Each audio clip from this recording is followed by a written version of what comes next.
രസീത് നമ്പറോ പരാതിയിലുള്ള മൊബൈൽ നമ്പറോ നൽകിയാൽ മതി.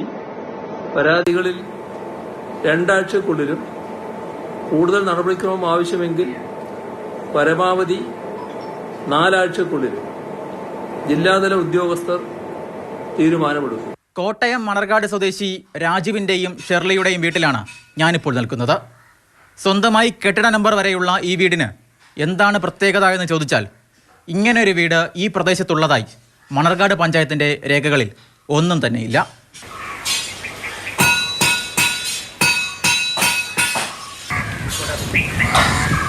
രാജുവിന് കുടുംബവകയായി കിട്ടിയ ഭൂമിയിലാണ് ഈ കാണുന്ന വീട് സ്ഥിതി ചെയ്യുന്നത്. വർഷങ്ങൾക്ക് മുമ്പ് കുടിൽ കെട്ടിയായിരുന്നു താമസം.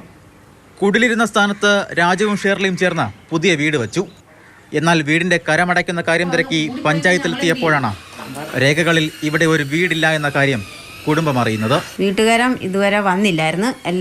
അതുകൊണ്ടാണ് ഞങ്ങളത് തിരക്കിയപ്പം പറഞ്ഞ് ഞങ്ങളുടെ ഒരു വീട് അങ്ങനെ പഞ്ചായത്ത് ഇല്ലെന്ന് പറഞ്ഞത്. എല്ലാ രേഖകളും ഞങ്ങളവിടെ കൊണ്ടു കൊടുത്തു. അപ്പോൾ ഇന്ന് വാ നാളെ വാ അങ്ങനെ ഓരോ കാര്യങ്ങൾ പറഞ്ഞ് ഞങ്ങളെ അങ്ങ് വിട്ടു. കുടിൽ മാറ്റി വീടാക്കിയ സമയത്ത് കുടുംബം പഞ്ചായത്തിനെ അറിയിച്ചിരുന്നില്ല. നിയമത്തിന്റെ കണ്ണിലൂടെ നോക്കിയാൽ ഇതാണ് ഇവിടെ നടന്ന ഏക പ്രശ്നം. പരിഹാരത്തിനായി മണർകാട് പഞ്ചായത്തിൽ ഷെർലി പലതവണ കയറിയിറങ്ങി. ഒടുവിൽ പുതുപ്പള്ളി മണ്ഡലത്തിൽ നടന്ന നവകേരള സദസ്സിലെത്തി അപേക്ഷ നൽകി.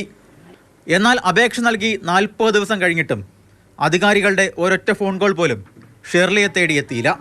നവകേരളത്തിൽ വന്നപ്പോൾ എനിക്ക് നല്ല ഉറപ്പുണ്ടായിരുന്നു, ഇതെനിക്ക് കിട്ടും, ഇത് കൊടുത്താൽ കിട്ടുമെന്ന് എനിക്ക് നല്ല ഉറപ്പുണ്ടായിരുന്നു. അതുകൊണ്ടാണ് ഞാനിത് അപേക്ഷയെല്ലാം കൊടുത്തു കഴിഞ്ഞ് പിന്നെ ആരും വിളിച്ചൊന്നുമില്ലായിരുന്നു. എന്തായാലും ഷെർലിക്ക് ഒരാഗ്രഹമുണ്ട്. എന്നെങ്കിലും തൻ്റെ വീടിന് കരമടയ്ക്കണം, വീടിന് നിയമപരമായ സുരക്ഷ കിട്ടണം.